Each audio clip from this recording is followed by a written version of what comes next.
Hey, my name's Josh Brown, and this is my story. Welcome back, guys. Today we're here with Josh. He's going to give us a brief detail about high blood pressure. A lot of people don't know about high blood pressure, so he's going to break it down and make y'all know about high blood pressure. Number one killing, silent killer. So Josh going to break it down and let us know about high blood pressure. Take it away, Josh. Yes, my name's Josh Brown. Teach you guys a little bit about high blood pressure and what it could cause, and eventually. As far as high blood pressure, I'm gonna just tell you about my story with it. Yeah. I didn't know I had high blood pressure, which is kind of like the biggest killer. Yeah. Because a lot of people don't know. Yeah. There's a lot of things as far as when you're not noticing it, like you get headaches. Some people think they're headaches here in the front or the back. Yeah. It's actually hypertension. Okay. Which is kind of like in the neck area, in the back of the head, in the neck area. Yeah, yeah. So you get that. Sometimes, you feel your heart race a lot. Okay. There's other things like as far as with high blood pressure, but a lot of people don't know it, and that's cause of eating a lot of salty foods. Okay. Not taking care of yourself. Mm-hmm. A lot of sugar, all kinds of stuff. Okay. So I heard you can get high blood pressure can affect your kidney, your heart, also your eyes, also your brain. It's a lot of stuff. So can you break that down for us? Yes. In my case, high blood pressure, because I didn't know it and I was living with it for so long. Yeah. My high blood pressure damaged my kidneys. Oh. So which caused me to have renal disease. Oh, damn. Which is basically my kidney function started to deteriorate, which causes like the blood flow to the kidneys to go down. Yeah. And your kidneys is like the ultimate filter for your body. Yeah. And in that case, that filter is no longer working. So any like water waste or anything as far as like urine and everything, my body was holding on to it. Okay. So which caused my body, my hands and everything, arms, legs, everything to swell up. Damn. So I thought in my story I was just gaining weight. Oh. But it was actually my body was swelling with fluid. Oh. Damn. And eventually I had this thing called weeping edema. Wow, guys, you ever heard about that? Weeping edema is like when your legs swell up really big. Oh. But the part where it's weeping is because your body has held on to this fluid for so long. Okay. That it's got to get it out. Mm-hmm. So fluid will start coming out of the pores of your body. Oh, yeah. And that's why they call it weeping edema. That's something new, guys. And then for me, like I went into the hospital and I remember when they took my blood pressure, it was 220 over 198. Wow.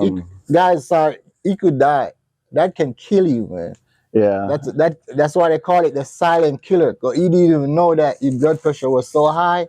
So break it down again, man. So from there, the doctors, and it was kind of funny, they asked me, they go, how did you walk in here? And I was like, I didn't just walk, I drove in here. Damn. I drove to the hospital by myself. My wife, then she was my girlfriend. Yeah. She was with me. Mm-hmm. And they decided to put me on heart attack and stroke watch. Wow. Just because they were like, we got to find out what's going on. Yeah. So, they did ultrasounds and everything, and they finally figured out that my kidneys were pretty much damaged. Pretty much shut down. Wow. They were well damaged as well too, but pretty much shut down. Wow. Man. And all this happened on Easter Sunday of 2019.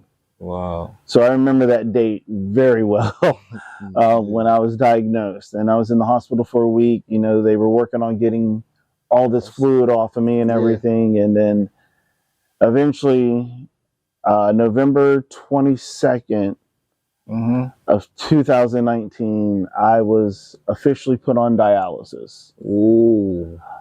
And that was hard for me because I had so much hope for myself that I could beat it and fight it. Yeah.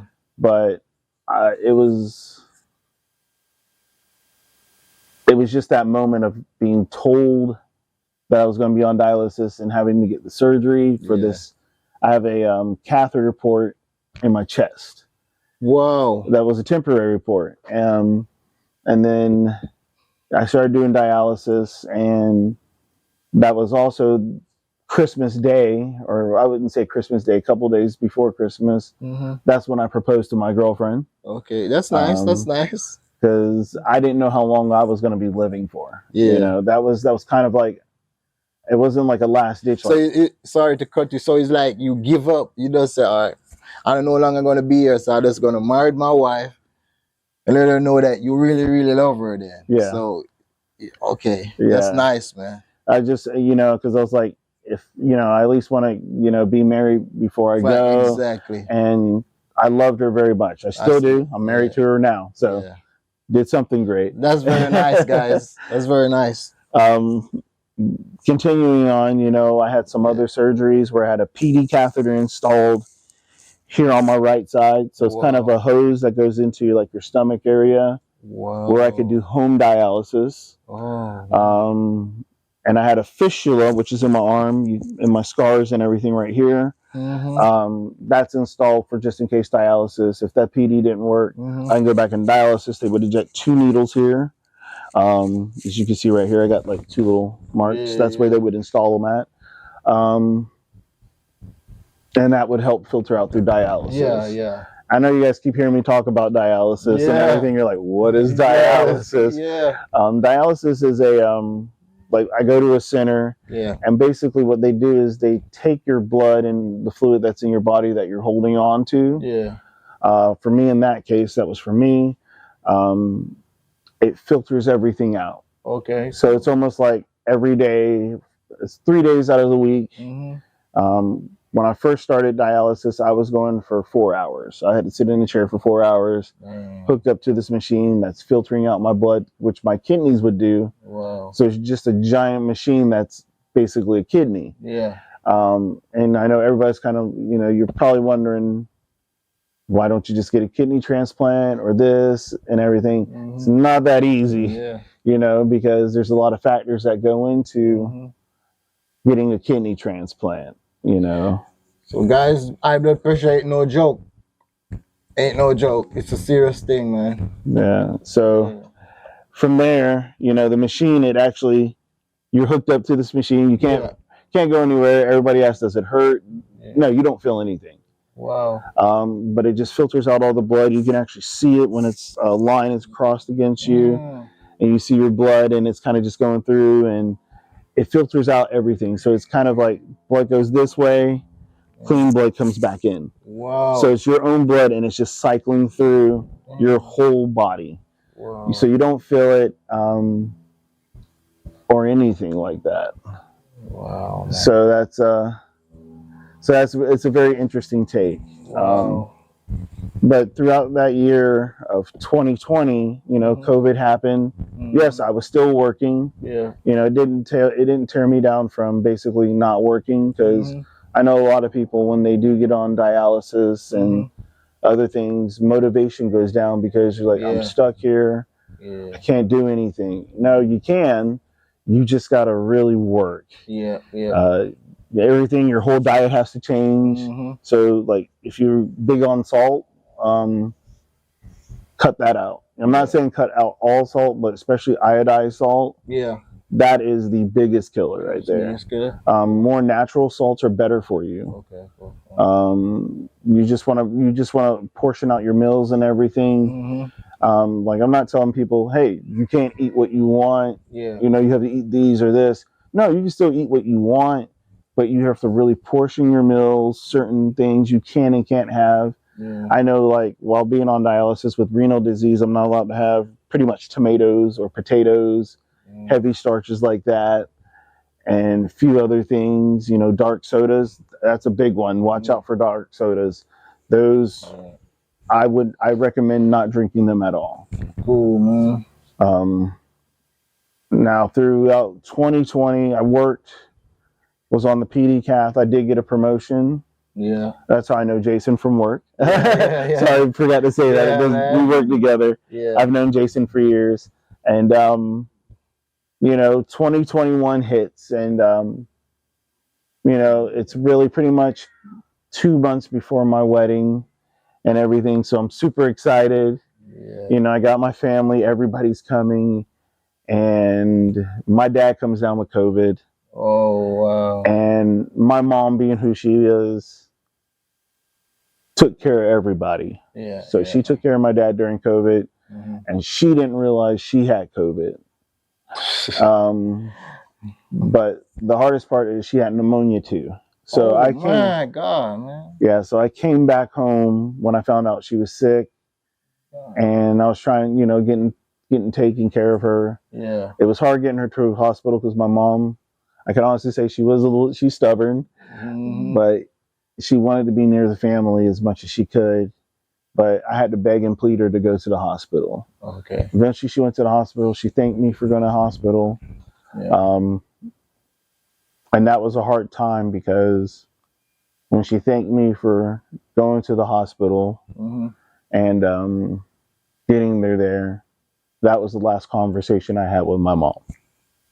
Wow. My mom passed away 12 days before my wedding. Damn, man. And that's heartbreaking, man. That's all she talked about when I did propose to my wife. All year she talked about it. And that was tough because everybody was there. My brother, my sister. My brother flew in from Phoenix, him and his wife. My sister was already home. My dad was there. But it's just that one person you really wanted to be there. And everybody thought I was going to cancel the wedding, and I didn't. Yeah. And mind you, I'm still going through PD at home and everything. Yeah. And I didn't cancel the wedding. We continued on. But during that time, when I was on PD, my body wasn't accepting the at-home dialysis because I had all this fluid and everything, and it just wasn't accepting, and I was getting sick and sicker and sicker. It wasn't anything I was doing wrong or the machine or PD. Yeah. It was just my body was just not accepting it. Okay. So I made the tough decision to go back on dialysis 3 days a week. And wow, back to 3 days a week. Did that for another year. Come February 2022,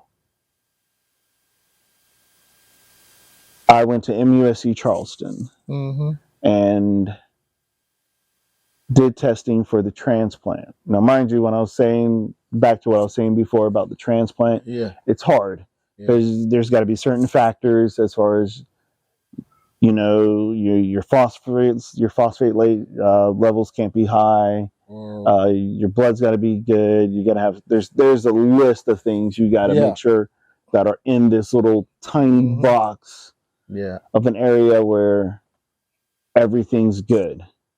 And I worked so hard to get on that list. And I did. Eventually I got on the list. Overjoyed. Overjoyed.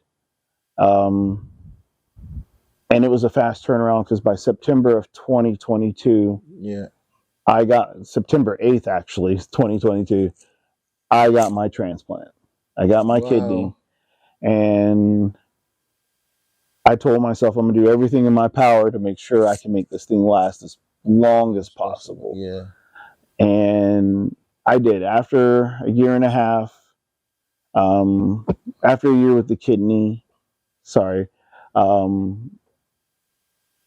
I started getting sick again. I started getting sick, but not in the sense of how it was when I was sick when I was before the renal disease, when I was diagnosed. It was a different kind of a sick. I was getting sick from basically just random things. I had pneumonia. Had to go to the hospital for almost like a month. Wow. Because I ended up getting these lesions on my face and everything. Wow. So they didn't know if I had smallpox, cowpox, Wow. chickenpox. I got tested for everything. Yeah. So I was out for a month. And then, there's just other factors because some of the medications I've taken, which they're anti-rejection meds for the kidney, they're also immune suppressants. Yeah. So they knock your immune system down. And so you're more susceptible to get sick. Yeah. And that's what it was. It was, like I said, nothing I was doing wrong, doing everything right. So that's what happened between August of 2023 and December of 2023. Man. So sorry. So you go through a lot, man. Yeah, you go through a lot. There's a lot of ups and downs with it. And then this past year, February, my body, I had fluid retention again. So my body started to swell up. Wow, man. And I noticed it right away. And I was telling my doctors, hey,